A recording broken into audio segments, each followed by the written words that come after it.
তা কি ভাঙাচুরা দেখছেন?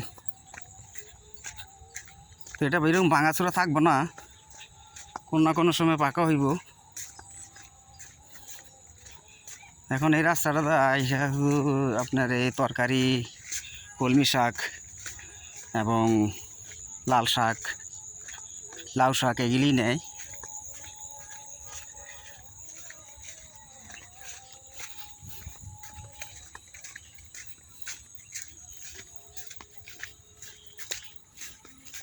আগে এখানে জমির দাম অনেক কম ছিল, এখন অনেকটা বেশি দাম।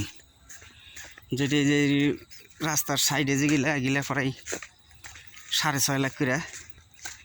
একটু ভিতরে হইলে একটু কম, আরও ভিতরে হইলে একটু কম।